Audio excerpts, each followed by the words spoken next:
News गुड़िक भल लगे निश्चित भाव में गोटे लाइक कर चैनल को सब्सक्राइब करदे। तो चलतु आज गुरुत्वपूर्ण खबर गुड़िक नजर पकाइबा। पीएम आवास योजना रे 2.80 लाख नुआ घर को मिलिला मंजूरी। जानतु केमिति करिवे अप्लाई।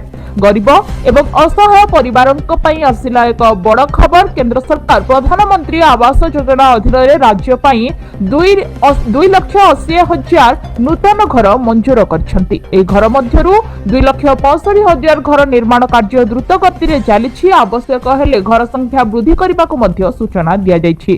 छत्तीसगढ़ रु प्रधानमंत्री आवास योजना अधीन 2,80,000 घर पई अनुमोदन करा जायछि। ए निष्पत्ति दीर्घ दिन धरि स्थायी घर पई अपेक्षा करिथिबा परिवार मानक पई एक आश्वस्ति। केंद्र शक्ति एवं गृह निर्माण एवं नगर व्यापार मंत्री मनोहर लाल खट्टर सूचना दैछथि जे ए प्रकल्प पई 4,000 कोटी मंजूर करा जायछि। परवर्ती खबर गोटिए मासरे पडुछि ग्रहण ओ पराग। जानतु एहा शुभ ना अशुभ कोन कहूछि धर्मशास्त्र।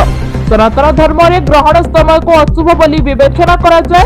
2026 वर्ष रे 4टी ग्रहण हबो। वर्षर प्रथम सूर्य पराग खूब शीघ्र हबाकू जाउछि। 2026 रे प्रथम सूर्य पराग फेब्रुआरी 17 रे हेबाकू जाउछि। सेपरि फाल्गुन मास रे पूर्णिमा रे चंद्र ग्रहण मध्ये हबो। शास्त्र रे ग्रहण को अशुभ बोली विवेचना करा जाय। एहार प्रभाव नकारात्मक शक्ति को वृद्धि करे। गोटे मास रे 2टी ग्रहण हेबा अत्यंत अशुभ बोली विवेचना करा जाउछि। गोटे मास रे ग्रहण घटिले शेयर बजार रे एक गुरुत्वपूर्ण ह्रास होई पारे। अग्निकांड होई पारे, भूमिकंप एवं बन्या होई पारे। आईन विरुद्ध रे एक बड़ आंदोलन सृष्टि होई पारे। परवर्ती खबर आसुछि लघुचाप। आसंता 15 रे लघुचाप संभावना रहिछि। सक्रिय घूर्णिबलय प्रभाव रे लघुचाप आशंका रहिछि। पूर्व भारत महासागर एवं पार्श्ववर्ती दक्षिण पूर्व महासागर रे एक सक्रिय घूर्णिबलय रहुछि जहा समुद्र पृष्ठरु 5.8 किलोमीटर पर्यंत विस्तार होइछि।